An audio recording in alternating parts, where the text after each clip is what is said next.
Assalamualaikum warahmatullahi wabarakatuh. Alhamdulillah.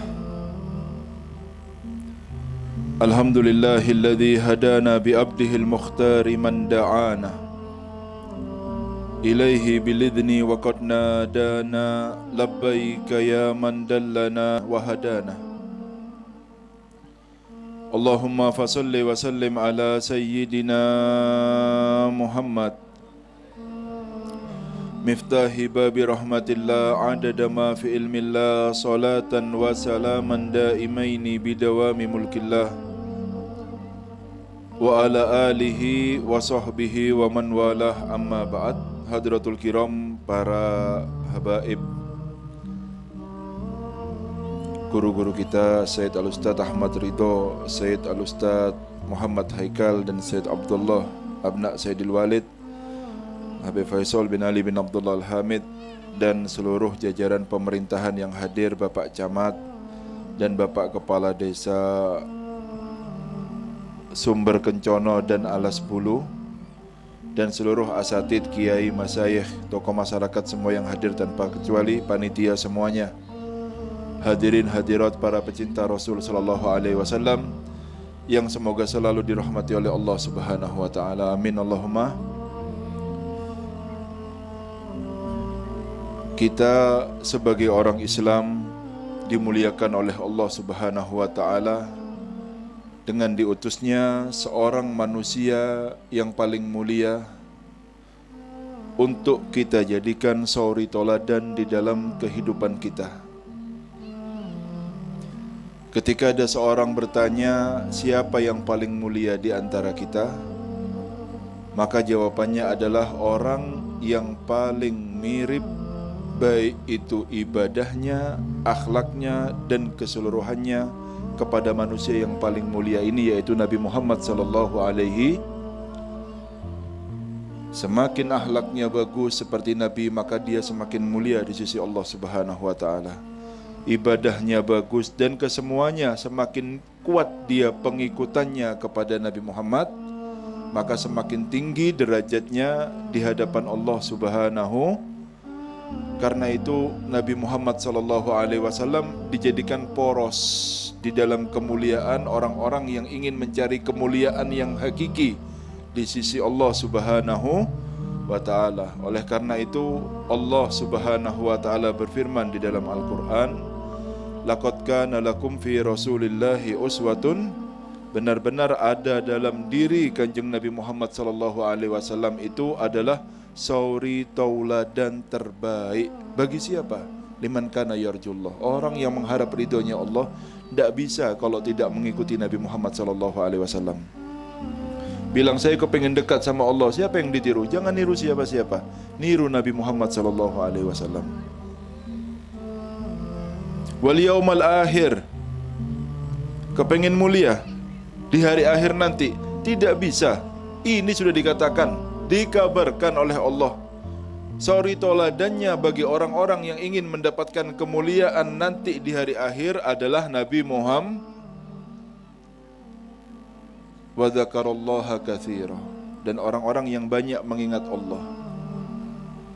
Karena pada hakikatnya setiap apa yang kita lakukan ketika kita berniat untuk mengikuti Nabi Muhammad SAW, walaupun hanya memakai sandal, niat mengikuti sunnah dalam artian kepada saat itu kita sedang berzikir kepada Allah Subhanahu wa ta'ala.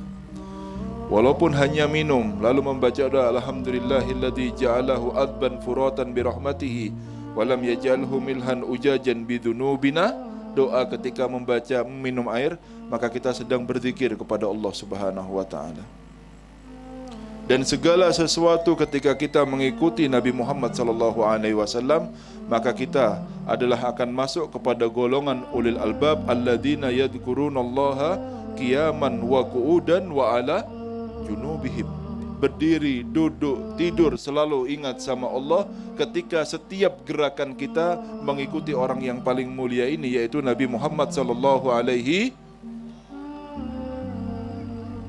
Jangan diartikan, memang ada yang mengartikan orang yang selalu zikir kepada Allah lidahnya yang berzikir. Tidak. tetapi pengikutan kita kepada Rasul, kata Allah Subhanahu wa dzakarallaha katsira, dan orang yang banyak mengingat Allah, siapa? Yang paling banyak pengikutannya kepada Nabi Muhammad sallallahu alaihi, dijadikan poros tentang akhlak yang mulia ini.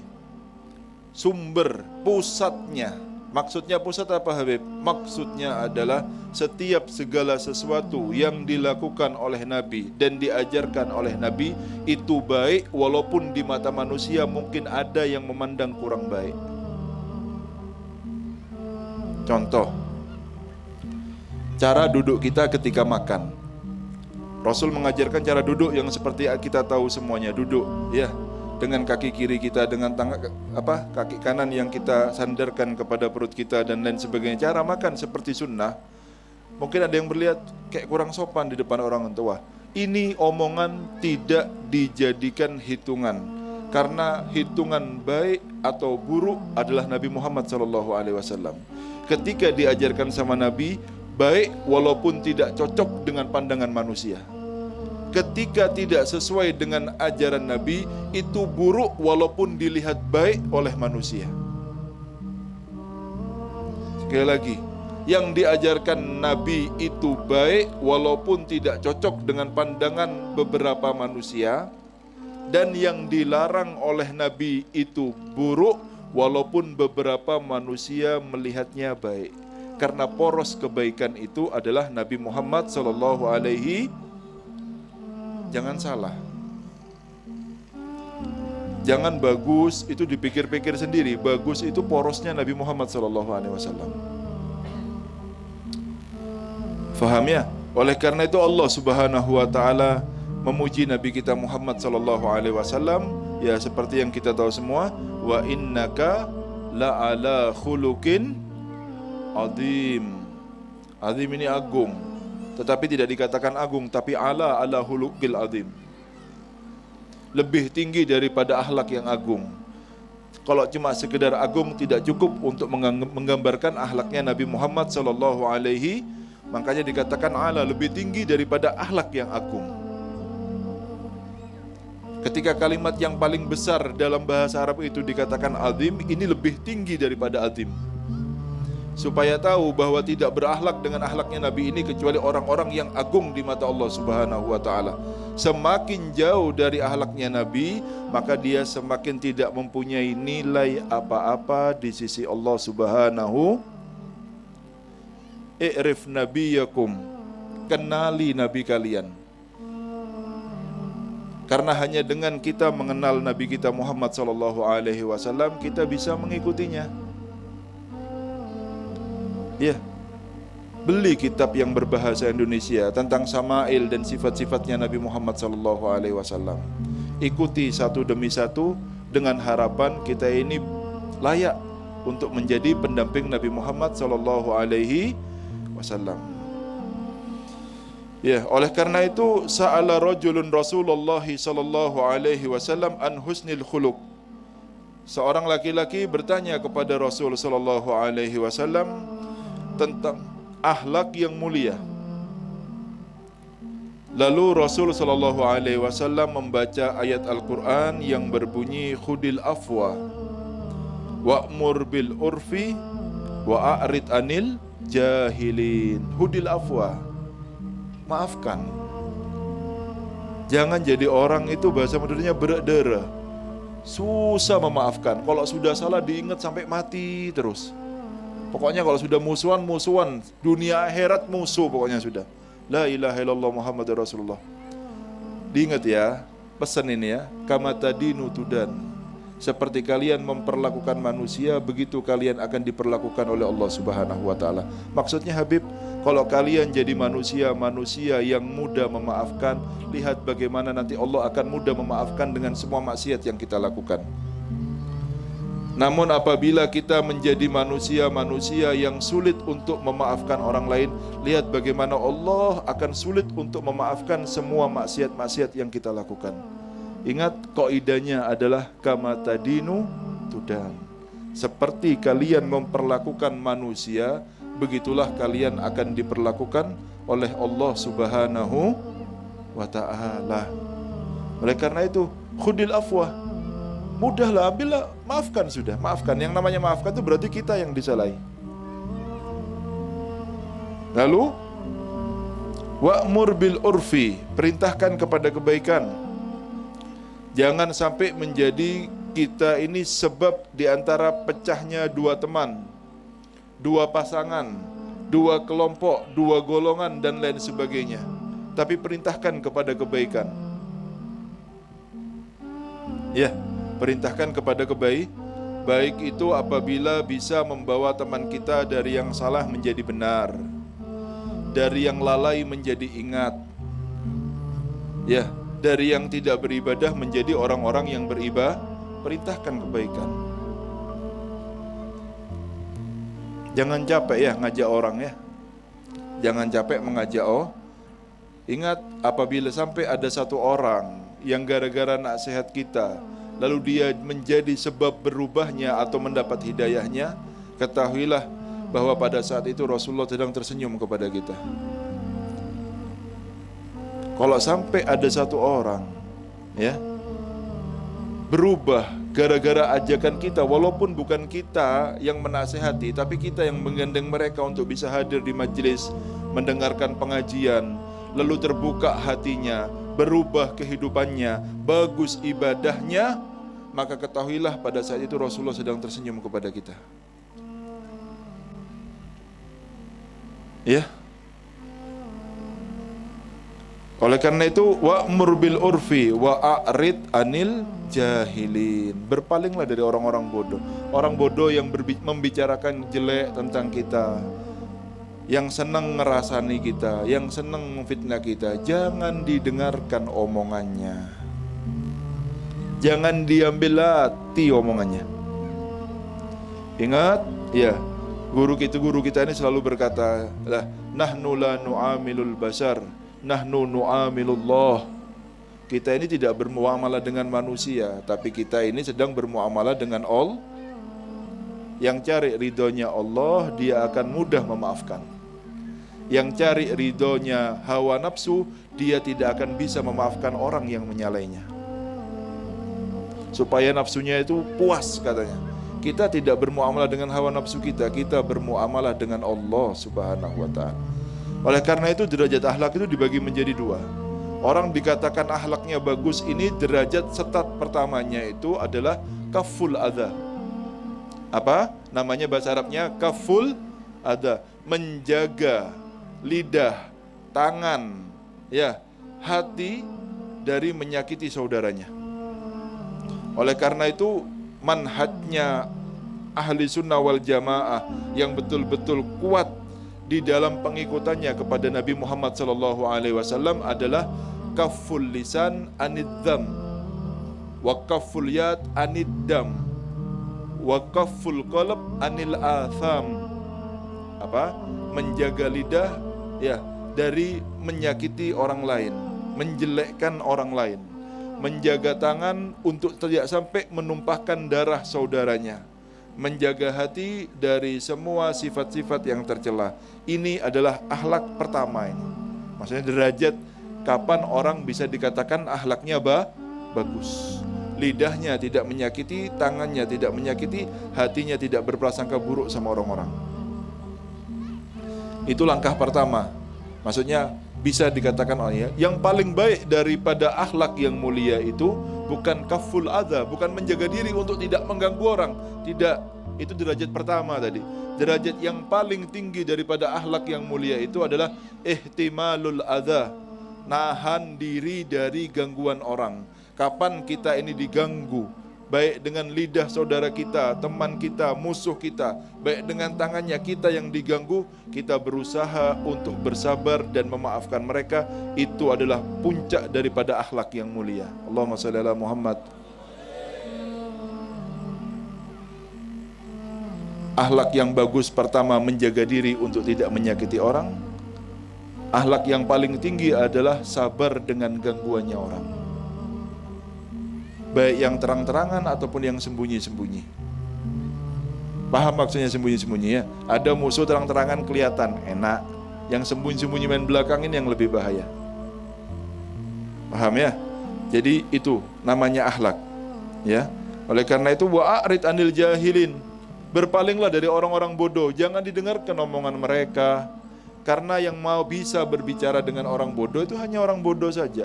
Orang alim ini walaupun sepintar apapun tidak akan menang sama orang bodoh. Paham ya? Jadi diem, ya, yang sabar saja sudah. Lalu ketika itu Rasul SAW setelah membaca ayat ini, ketika menerangkan akhlak yang bagus itu, thumma qala, lalu beliau bersabda, huwa antasila man qata'aka, putus orang yang sudah sambung orang yang memutus tali hubungannya denganmu. Kita tidak mau mutus, dia yang mutus, tapi kita yang mau nyambung. Dia tidak mau terus mendekat. Kita tidak kepingin hubungan ini terputus. Karena yang memutus rahim, maka terputus dari rahmatnya Allah Subhanahu wa ta'ala. Sambungan silaturahim ini, yang memutusnya, maka dia akan terputus dari rahmatnya Allah. Ya, man ya rahim, katanya Allah dalam hadis qudsiynya, man qata'aki qata'tu, wa man wasolaki wasoltu. Maksudnya, siapa orang yang memutus kamu akan saya putus. Dari apa? Dari rahmatnya Allah Subhanahu wa ta'ala. Siapa orang yang menyambungmu akan aku sambung dengan rahmatku. Berarti apa? Dia pasti akan mendapatkan rahmat dari Allah Subhanahu wa ta'ala. Yang namanya menyambung tali silaturahmi itu bukan ketika kita ini bermain kepada saudara kita, teman baik kita. Itu bukan menyambung. Karena apa? Sambungannya belum putus.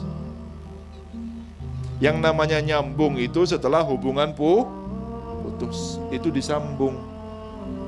Makanya dibilang silaturahim, menyambung tali silaturahmi. Yang namanya nyambung itu berarti setelah putus. Cari orang-orang yang sudah berputus selama kita ini sekarang ini, kepengen rahmat Allah, sungguhan. Dengarkan firman Allah tadi itu ya. Siapa yang kau itu nyambung tali silaturahminya akan disambung dengan rahmatnya Allah Subhanahu wa ta'ala. Siapa orang yang sudah kita tidak nyapa lama itu, minta maaf. Beb, saya tidak salah, Beb. Yang bilang sampean salah siapa? Rasul tidak suruh milih, yang salah minta maaf, tidak. Yang akhlaknya bagus yang minta maaf. Kalau sampean tidak meminta maaf, berarti sama-sama jeleknya akhlaknya. Makanya dibilang, ya, kamu sambung orang yang memutusmu. Berarti kau benar, dia yang salah. Benar, tidak apa-apa, minta maaf walaupun kita benar, demi untuk terjalinnya hubungan ini. Lalu, watu tiyaman haramaka, kamu beri orang yang orang yang mengharamkan kepada, maksudnya sudah tidak pernah memberikan apa-apa kepadamu sama sekali. Jadi kalau kita baik kepada orang yang baik, itu biasa. Tetapi ketika kita baik dengan orang yang memusuhi kita, itu baru luar biasa.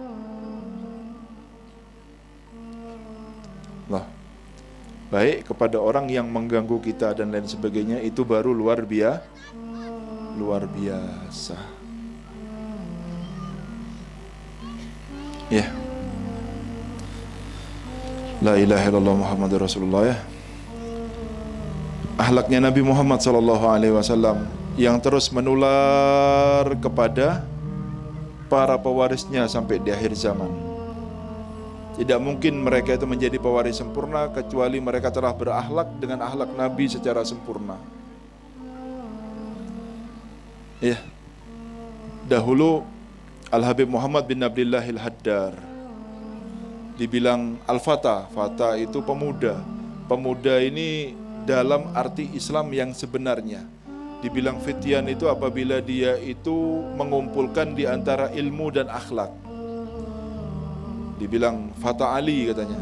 Imam Ali bin Abi Thalib dikatakan Fata Ali. Al-Habib Ali bin Muhammad Al-Habsi dibilang Fata Al-Habsi katanya. Al-Habib Soleh bin Muhsin Al-Hamid dibilang Fata Al-Hamid.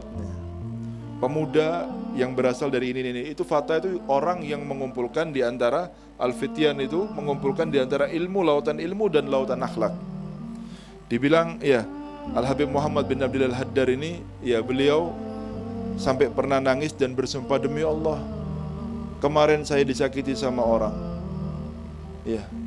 Lalu saya memaafkannya ketika dia menyakiti saya di tempat itu, dan demi Allah saya berdoa dalam hati semoga orang ini derajatnya lebih tinggi daripada saya di surga nanti. Akhlak. Adakah orang yang seperti ini sekarang ya? Ini bukan mendoakan orang yang baik ya, yang memfitnah dari depannya ini, dimaafkan langsung di tempatnya, dan hatinya berdoa semoga orang ini derajatnya nanti jauh lebih tinggi daripada saya di surganya Allah Subhanahu wa ta'ala. Demi Allah, sampai nangis ngomong seperti itu. Siapa beliau ini ya? Ya inilah guru-gurunya para habaib semuanya ini. Mertuanya Al-Habib Umar bin Muhammad bin Salim bin Hafid, mertuanya Al-Habib Zain bin Ibrahim bin Smith, yang katanya Imam Syafi'i yang hidup di zaman ini. Begini akhlaknya. Walaupun dengan lautan ilmu, tetapi akhlak lebih luas daripada ilmunya. Gimana kira-kira kalau kita duduk depan mereka ini belajar? Berbeda tentunya. Melihat orang-orang sekarang ini semuanya, semoga selamat semuanya ya. Tu'ti man haramaka wa ta'fu amman dolamaka, dan memaafkan orang-orang yang mendolimi kalian. Oleh karena itu, ya, dibilang oleh Rasul sallallahu alaihi wasallam, athqalu ma yudha'u fil mizan yaumal qiyamah taqwallah wa husnul khuluq. Yang paling berat nanti di timbangan kita, yang pertama adalah takwa Allah dan akhlak yang mulia. Ya, dalam hadis yang lain Rasul sallallahu alaihi wasallam beliau bersabda, innal abda la yablughu bi husni khuluqihi azima darajatil akhirah wa sarafal manazil innahu la dhaifun fil ibadah. Sesungguhnya seorang hamba, kata Rasul, benar-benar akan mencapai dengan akhlaknya yang mulia derajat yang agung dan luhur pada hari kiamat nanti. Tempat yang mulia walaupun dia itu lemes di dalam ibadahnya. Maksudnya bukan orang ahli ibadah, tetapi ingat, yang diberitakan bukan orang ahli ibadah tapi wajibnya tetap dilakukan. Walaupun dia tidak ibadah yang sunnah-sunnah. Bukan berarti orang tidak lemah dalam ibadahnya dia meninggalkan yang wajib. Enggak. Maksudnya hanya melakukan yang wajib tanpa melakukan yang sunnah sama sekali, tetapi dia akan mendapatkan derajat yang sangat tinggi, bukan dengan ibadahnya tetapi dengan akhlaknya. Tetapi dengan akhlak, jangan salah ya, akhlak itu bukan orang nunduk-nunduk ini apa. Ya, tetapi di hatinya merasa lebih baik daripada saudara-saudaranya. Akhlak itu sifat hati. Ketika melihat orang lain ya tidak merasa lebih baik, itu namanya akhlak. Melihat orang tua, dia ibadahnya lebih banyak. Melihat anak muda, dosanya lebih sedikit, sehingga jalan dia tidak merasa lebih baik dari siapapun. Itu namanya akhlak. Faham ya? Jadi bukan orang nunduk-nunduk tok, tapi hatinya simpen, ta'ajub, ujub, kibir, sombong, kumpul semua di hatinya. Ini bukan akhlak namanya. Bukan gerakan badan akhlak itu. Akhlak itu ya tawaduknya kita di hadapan Allah Subhanahu wa ta'ala, merasakan keagungan Allah, tidak merasa lebih baik daripada makhluknya Allah. Itu baru namanya walaupun ngangkat dadanya. Paham ya? Oleh karena itu, sampai lihat ini bagaimana timbangannya dulu ini. Diterangkan ya oleh Sayyidina Anas bin Malik. Ya, seorang sahabat yang tidak pernah meninggalkan Rasulullah selama di Madinah, siang dan malamnya, karena beliau khodim dari Rasulullah sallallahu alaihi wasallam. Beliau berkata apa? Inna rajula la yablughu bi husni khuluqihi a'la darajatin wa huwa ghairu 'abid. Sesungguhnya seorang laki-laki bisa mencapai akan mencapai dengan akhlaknya yang mulia derajat yang paling tinggi, dan dia adalah bukan dari golongan orang-orang ahli ibadah. Tapi derajatnya tinggi nanti di surganya Allah Subhanahu wa taala. Sebaliknya, wa yablughu bi su'i khuluqihi asfala darkin wa huwa abid. Dia akan jatuh dengan akhlaknya yang buruk kepada neraka yang paling bawah walaupun dia orang ahli ibadah. Sampai dikatakan ya, datang kepada Sayyidatuna Aisyah radhiyallahu ta'ala anha, seorang wanita yang dari Madinah. Ada dua riwayat. Ya. Sampai dibilang, man fulanah, siapa perempuan itu? Ini perempuan. Tudhkaru min salatiha, terkenal dengan salatnya. terkenal dengan puasana, tetapi dia menyakiti tetangganya dengan lidahnya. Katanya Rasulullah, hiya finnar, masuk neraka. Beres ya. Katanya Rasulullah apa? Masuk neraka. Masuk neraka. Hati-hati sama lidahnya semuanya. Terkenal sama sholatnya, siangnya sholat, puasa, tetapi menyakiti saudaranya dengan lidah, hiya finnar, masuk neraka. Ada ayat lain, ya. Ini ada perempuan lagi masuk ke tempatnya Sayyidatuna Aisyah, ditanya lagi, man fulanah? Hadhihi fulanah, katanya, tudhkaru min sholat, terkenal dengan sholatnya, alaikum bima tutikun, la yamalullah hatta tamal, wa kana ahabuddin ilaihi madawa ma'alaihi sahibu. Ibadah itu semampu kalian saja. Karena apa? Karena Allah tidak mungkin bosan, tapi kita manusia yang punya sifat kebiasaan dan ibadah yang paling baik walaupun sedikit tetapi bisa istiqomah, bukan banyak terus ditinggal. Sedikit tapi istiqomah, ya kalau bisa banyak istiqomah lebih bagus.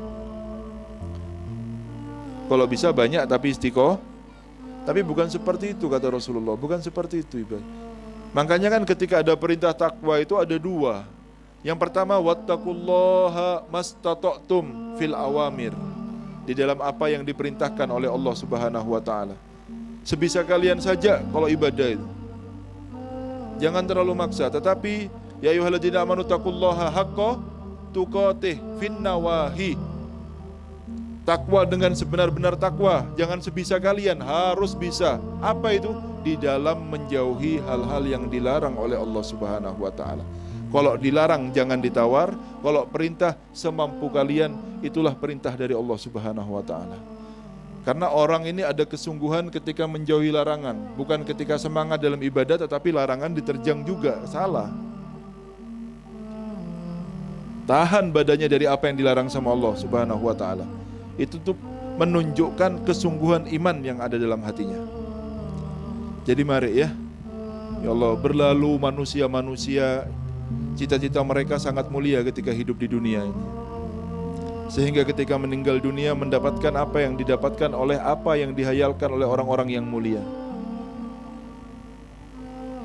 Mulia, harum namanya ketika hidup di dunia, tetap harum bagi orang-orang dunia walaupun mereka sudah ada di barzah. Dan keajaiban luar biasa akan kita lihat kepada mereka yang punya sifat-sifat mulia itu ketika nanti di akhirat. Karena ulama, kalau ulama sungguhan, mereka tetap akan gandeng dan memberikan petunjuk, bukan hanya ketika di dunia, bahkan sampai di akhirat nanti. Sumber pertanyaan kita ini kepada para ulama ini, kalau memang itu ulama-ulama yang benar. Ulama ini bukan hanya orang yang punya ilmu, tapi bersyarat. Karena mereka itu adalah pewaris Nabi, maka mereka itu harus paling kuat pengikutannya kepada Ya kalau tidak ngikuti Nabi, cuma punya ilmunya saja, ya bukan pewaris Nabi namanya, orang tidak mewarisi kok. Tidak mengamalkan ilmunya, buat apa? Mengamalkan ilmunya. Lalu dikatakan sama Allah lagi, makanya tidak semua orang alim, orang punya ilmu dikatakan alim, tidak. Lalu disebutkan lagi sifatnya ulama, innama yakhshallaha min ibadihil ulama, yang punya takut itu namanya ulama. Dalam artian yang tidak punya takut belum bisa kita panggil sebagai orang alim. Jadi kalau ulama itu punya kriteria dan syarat yang panjang, nanti baru kalau sudah memenuhi kriteria dan syarat yang panjang ini, pantaslah dia kita panggil sebagai orang alim, Bu. Tetapi orang yang banyak ilmunya tidak memenuhi kriteria, walaupun ilmunya seperti lautan, tidak bisa kita panggil dia itu sebagai orang karena tidak pantas untuk ditiru.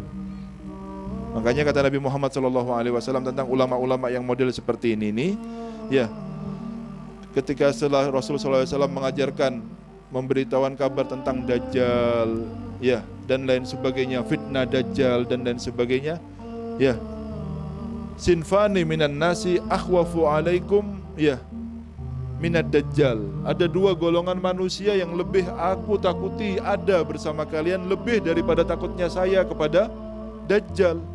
Ini lebih bahaya daripada Dajjal. Yang pertama, kata Rasulullah SAW, alimun fasik.